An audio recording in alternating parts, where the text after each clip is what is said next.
ഈശോയ്ക്ക് സ്തുതിയായിരിക്കട്ടെ. ഉണ്ണീശോയ്ക്ക് ഒരു ഉമ്മ കൊടുക്കാൻ ആ ഒരു പരിശ്രമത്തിൽ നമുക്ക് ചെയ്യാവുന്ന ഒരു പ്രധാനപ്പെട്ട കാര്യമാണ് കൂദാശകളെ കൂദാശകളായിട്ട് കാണണം. നമ്മുടെയൊക്കെ ജീവിതത്തിൽ നമ്മൾ സ്വീകരിച്ച കൂദാശകൾ കൂദാശയായി മാറാൻ ആഗ്രഹിക്കണം. അല്ലെങ്കിൽ വെറും പ്രഹസനമായിട്ട് അത് ഒതുങ്ങിപ്പോകും. അതല്ല നമ്മുടെ ജീവിതത്തിൽ സംഭവിക്കേണ്ടത്. ഒരു സംഭവം ഞാൻ ഓർക്കുകയാണ്. ദമ്പതിമാർ, ഭാര്യ ഭർത്താവും 3 മക്കളുള്ളവരാണ്. ഭർത്താവ് പറഞ്ഞൊരു കാര്യം, ഇതിലൊന്നേ ഉള്ള എൻ്റെ, ബാക്കി 2 അവളുടെ പാരമ്പര്യമാണ്. ഒന്നേ ഉള്ളെന്ന് പറഞ്ഞ് ഒരാൾ നല്ല സ്മാർട്ടാണ്, പഠിക്കാൻ കഴിവുണ്ട്, അങ്ങനെയുള്ള കാണാനും എടുക്കണം, അതേ ഉള്ള എൻ്റെ, ബാക്കി 2 അവളുടെയാണ്. ഇവര് വിവാഹം കഴിഞ്ഞ് വർഷങ്ങൾ കഴിഞ്ഞു, 3 പിള്ളേരും ഉണ്ടായി. പക്ഷേ കൂദാശയായിട്ട് അവരുടെ വിവാഹം മാറിയിട്ടുണ്ടോ? കല്യാണ സമയത്ത് നമ്മൾ കേട്ടൊരു കാര്യമുണ്ട്, ഇനിമേൽ നിങ്ങൾ 2 അല്ല 1 ആണ്. ആ രീതിയിൽ ചിന്തിക്കുന്നവരുടെ ജീവിതത്തിലാണ് കൂദാശയായി മാറിയത്. അല്ലാത്തവർക്ക് വെറും പ്രഹസനം. ചിലരുടെ ഒരു ടെൻഡൻസി വേണമെങ്കിൽ നമുക്ക് കാണാൻ പറ്റും. വേണമെങ്കിൽ പുതിയൊരു സാരി വാങ്ങിച്ചിട്ടുണ്ട്, പുതിയ എന്തെങ്കിലും ആഭരണം കിട്ടിയിട്ടുണ്ട്, പിറ്റേ ഞായറാഴ്ച ഉറപ്പായിട്ടും പള്ളിയിൽ പോയിരിക്കും. ഇതെല്ലാം ഉപയോഗിച്ച് പള്ളിയിലൊന്ന് പോകുന്നത് അവർക്കൊരു സന്തോഷമാണ്. എങ്ങാനും മഴക്കാറൊന്ന് കയറിയ ഇന്ന് പോകുന്നില്ല, കാരണം മഴ പെയ്യാൻ സാധ്യതയുണ്ട്. ഇവരൊക്കെ ശരിക്കും കൂദാശയായിട്ട് കാണുന്നവരാണോ, ഈ കൂദാശ വരും പ്രഹസനമാക്കി മാറ്റിയിരിക്കുന്നവരാണോ എന്നുള്ളത് നാം തിരിച്ചറിയേണ്ട ഒരു കാര്യമാണ്. നമുക്ക് പ്രധാനപ്പെട്ടത് കൂദാശയായി മാറണം. നമുക്ക് 7 കൂദാശകളിൽ ഏതാനും കൂദാശകളെങ്കിലും എടുത്ത് ആ കൂദാശകളിലൂടെ നമ്മൾ എവിടെയാണ് എത്തേണ്ടത്, അവിടെ എത്തിയിട്ടുണ്ടോ എന്ന് വിചിന്തനം ചെയ്യുന്നത് വളരെ നല്ലതായിരിക്കും. ആദ്യമായിട്ട് തന്നെ ഒരു 2-3 സംഭവങ്ങൾ അതിലൂടെ നമുക്ക് കിട്ടുന്ന വലിയൊരു മെസ്സേജ് ഉണ്ട്. ഒന്നാമത്തെ കാര്യം, കെട്ടി വർഷങ്ങൾ കഴിഞ്ഞെങ്കിലും കുട്ടികൾ 3 അവരുടെ ജീവിതത്തിൽ വിവാഹം കൂദാശയായി മാറാതിരുന്ന ഒരു സംഭവം നമ്മൾ കേൾക്കുകയുണ്ടായി. ശരിക്കും വിവാഹം കഴിഞ്ഞാൽ ഈ കൂദാശയായിട്ട് അവരുടെ വിവാഹം മാറിയിട്ടുണ്ടെങ്കിൽ പിന്നെ അവർ എൻ്റെ നിൻ്റെ എന്ന പദം ഉപയോഗിക്കില്ല. എൻ്റെ കുട്ടി നിൻ്റെ കുട്ടി അങ്ങനെ പറഞ്ഞൊരു സാഹചര്യം നമ്മൾ കണ്ടല്ലോ. അങ്ങനെ ഒരു സാഹചര്യം ഉണ്ടാകത്തില്ല. കൂദാശയായി മാറാത്തതുകൊണ്ടാണ് കാര്യം ഗംഭീരമായിട്ട് ആഡംബരമായിട്ട് കല്യാണ ചടങ്ങുകളൊക്കെ നടന്നു കാണും. കൂദാശയായി മാറിയില്ല, അതാണ് കാരണം. രണ്ടാമതൊരു സംഭവം, 20 വർഷം ദമ്പതിമാരായി ജീവിച്ചവർ ഒന്നിച്ചിരുന്ന് ഭർത്താവ് സൂചിപ്പിച്ച ഒരു കാര്യം. അച്ഛാ, ഇവിടെ ഇരുത്തിക്കൊണ്ടാണ് ഞാൻ പറയുന്നത്. അച്ഛൻ ചോദിച്ചു അവളോട്, 20 വർഷത്തിനകം എന്നെക്കുറിച്ച് എന്തെങ്കിലും നല്ലത് അവൾ പറഞ്ഞിട്ടുണ്ടോ? അവള് കുനിഞ്ഞിരുന്ന് പിറുപിറുക്കുമ്പം അവിടെ വായിൽ നിന്ന് വന്നൊരു കാര്യം ഇതാണ്, എന്തെങ്കിലും ഉണ്ടായിട്ട് വേണ്ട പറയാൻ. 20 വർഷം 4 മക്കളുണ്ടായതാ, എന്നിട്ടും ആ ഒരു നന്മ കാണാനോ അത് പറയാനോ അവർക്ക് പറ്റിയില്ല. 20 വർഷം ദമ്പതിമാരായി ജീവിച്ചിട്ട് ഒരു സൗഹൃദം പുലർത്താൻ അവർക്ക് പറ്റിയിട്ടുണ്ടോ? കൂദാശയായി മാറിയിട്ടുണ്ടോ എന്നുള്ളത് നാം ചിന്തിക്കേണ്ട ഒരു കാര്യമാണ്. മൂന്നാമതൊരു സംഭവം ദമ്പതിമാർ തന്നെ പറഞ്ഞാണ്. അവർക്ക് 2 പെൺപിള്ളേരുണ്ട്. പക്ഷെ അവർ പറഞ്ഞത്, ഞങ്ങള് ഭാര്യ ഭർത്താക്കന്മാർ, ഞങ്ങളുടെ ഇടയിൽ ഇന്ന് വരെ ഒരു സൗഹൃദമോ അങ്ങനെ ഒരു സ്നേഹത്തോടെയുള്ള ഒരു സംസാരമോ ഒന്നും ഉണ്ടായിട്ടില്ല. പിള്ളേരുണ്ടായി. പിന്നെ ഇവര് ആ സൗഹൃദത്തിൽ സന്തോഷത്തിൽ പോകുന്നില്ലെങ്കിൽ നിശ്ചയമായിട്ടും അത് ആ പിള്ളേരെ ബാധിക്കാതിരിക്കുമോ? ദമ്പതിമാര് അവര് വിവാഹിതരായിരിക്കുന്നത് ഈ ഒരു കാര്യത്തിന് വേണ്ടിയാണ്, സൗഹൃദം ബിൽഡപ്പ് ചെയ്യാൻ വേണ്ടിയാണ് എന്നുള്ളത് അവർ മനസ്സിലാക്കിയിരിക്കേണ്ട ഒരു കാര്യമാണ്. ഇനി ഇതൊന്നും ഇല്ലെങ്കിലും മക്കളുണ്ടായേക്കാം. ചില ദമ്പതിമാർക്ക് മക്കളില്ലെങ്കിലും അവരുടെ വിവാഹ ജീവിതം പരാജയപ്പെട്ടില്ല.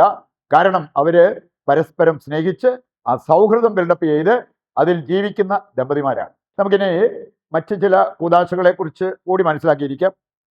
നമുക്കറിയാം മാമോദീസ. എന്തിനാ മാമോദീസ സ്വീകരിച്ച്? നമ്മൾ വേണമെങ്കിൽ കുഞ്ഞിലെ സ്വീകരിച്ചായിരിക്കാം, അന്നിതൊന്നും അറിയാമല്ലായിരുന്നു. പക്ഷെ ഇന്ന് നമുക്ക് മനസ്സിലാക്കാൻ പറ്റുമല്ലോ എന്തിനാ മാമോദീസ സ്വീകരിച്ച്. 2 വചനങ്ങൾ എടുത്താൽ മതി. ഗലാത്യർ 3:27 പറഞ്ഞിട്ടുണ്ട്, യേശുവിനോട് ഐക്യപ്പെട്ട് വിശുദ്ധ ജീവിതം നയിക്കാനും യേശുവിനെ ധരിക്കാനും വേണ്ടിയാണ് മാമോദീസ നമ്മൾ സ്വീകരിച്ചത്.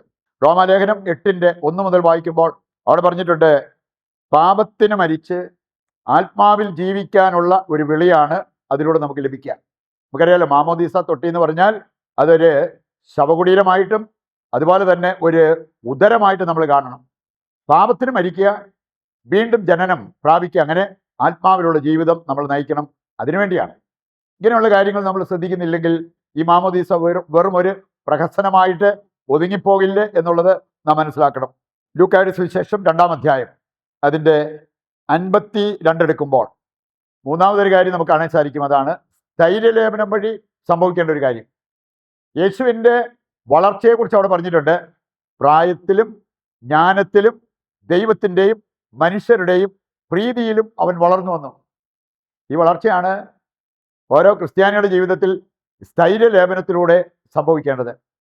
ആ വളർച്ച ലക്ഷ്യം വെച്ചാണോ നമ്മൾ ജീവിക്കാറുള്ളത്, അതോ നമുക്കൊരു സുഖജീവിതം കിട്ടിയാൽ മതിയോ? അതാണ് നമ്മൾ തിരിച്ചറിയേണ്ടത്. വീണ്ടും നമ്മൾ കാണുന്നുണ്ട് 1 കൊരിന്തോസ് 3-ാം അധ്യായം 1 മുതൽ വായിച്ചാൽ അവിടെ പൗലോസ്ലീഹ പറയുന്നുണ്ട്, എനിക്ക് നിങ്ങളെ കട്ടിയുള്ള ഭക്ഷണം കഴിപ്പിക്കണമെന്നുണ്ട്, പക്ഷെ നിങ്ങൾക്ക് പാല് മതി. ഇന്ന് എനിക്ക് സഹനങ്ങളൊന്നും എടുക്കാൻ പറ്റിയല്ല, സുഖജീവിതം മതി, ത്യാഗങ്ങളൊന്നും അത് എൻ്റെ ഡിക്ഷണറിയിൽ ഇല്ല എന്ന് പറയുമ്പോൾ ഏതാണ്ട് ഇതുപോലെയല്ലേ നമ്മൾ സംസാരിക്കുക. പാല് മതി, ഗുരുവായ ഭക്ഷണം അതെനിക്ക് വേണ്ട എന്ന് പറയുന്ന ആ ഒരവസ്ഥ. മറ്റൊരു കൂദാശ നമുക്കറിയാലോ, വിശുദ്ധ കുർബാന. വിശുദ്ധ കുർബാന കാണാനുള്ളതല്ല, ബലി അർപ്പിക്കാനുള്ളതാണ്. ഇനി അങ്ങനെ ഒരു കാഴ്ചപ്പാടിൽ ബലി അർപ്പിക്കുന്നവരുടെ ജീവിതത്തിലേക്ക് ദൈവത്തിൻ്റെ കൃപകൾ ഒഴുകും. ഇന്ന് വില കൊടുത്ത് ബലി അർപ്പിക്കാൻ എത്ര പേര് തയ്യാറാകും? 2 സാമുവേൽ 24:24 അവിടെ ദാവീദ് വിളിച്ചു പറയുന്നൊരു കാര്യമുണ്ട്, എനിക്കൊരു ചെലവുമില്ലാത്ത ബലി ഞാൻ അർപ്പിച്ചാൽ അതെങ്ങനെ ദൈവത്തിന് പ്രീതികരമാവും? നമ്മളാണെങ്കിലും കുറച്ച് പരിത്യാഗ പ്രവർത്തികളൊക്കെ ചെയ്ത് ദൈവത്തെ ധ്യാനിച്ച് നന്മകളൊക്കെ ചെയ്ത് ബലിയർപ്പിക്കാൻ പോയാൽ ആ ബലി നമുക്ക് അനുഭവമാകുന്നത് കാണാൻ പറ്റും. ഇതോടൊപ്പം നമ്മൾ മനസ്സിലാക്കിയിരിക്കേണ്ട മറ്റൊരു കാര്യമാണ് സമർപ്പണ ജീവിതക്കാർ. ഈ സമർപ്പണ ജീവിതം എന്തിനാണ് നമ്മൾ തിരഞ്ഞെടുത്തത്? വേണേ ഒരു വൈദികനാകാൻ, ഒരു കന്യാസ്ത്രീയാകാൻ നമ്മൾ ആഗ്രഹിച്ചു, തീരുമാനമെടുത്തു, ആ സമർപ്പണ ജീവിതത്തിലേക്ക് നമ്മൾ ഇറങ്ങിച്ചെന്നു. ഇത് കഴിഞ്ഞിട്ട് നമ്മൾ പറയാണ്, അതെനിക്ക് സഹനമൊന്നും പറ്റില്ല, ത്യാഗങ്ങളൊന്നും എടുക്കാൻ എന്നെ കിട്ടുന്നില്ല, എനിക്ക് സുഖമായിട്ട് ജീവിക്കണം, അങ്ങനെ എൻ്റെ ശരീരത്തിൻ്റെ പ്രവണതകൾക്കനുസരിച്ച് എനിക്ക് പോകണം. ആ സമർപ്പണ ജീവിതം വെറും പ്രഹസനമല്ലേ?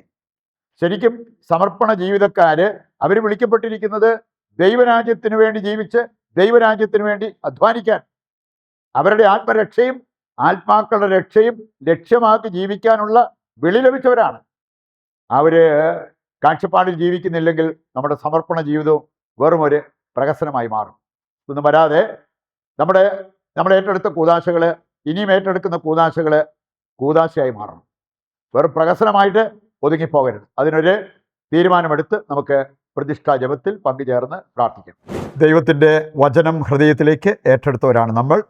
ദിവ്യകാരുണ്യത്തിൻ്റെ ആശീർവാദത്തിനായിട്ട് നമ്മൾ പ്രാർത്ഥിച്ചൊരുങ്ങുന്നു.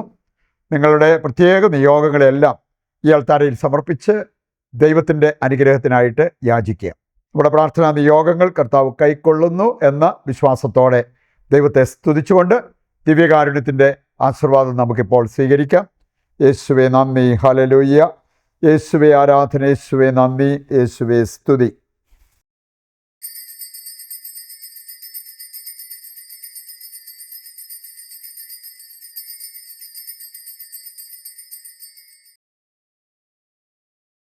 ഈശോമിശിഹായ്ക്ക് സ്തുതിയായിരിക്കട്ടെ. മറ്റൊരു എപ്പിസോഡുമായി നാളെ വീണ്ടും നമുക്ക് ഒന്നിക്കാം. ദൈവം നിങ്ങളെ സമൃദ്ധമായി അനുഗ്രഹിക്കട്ടെ.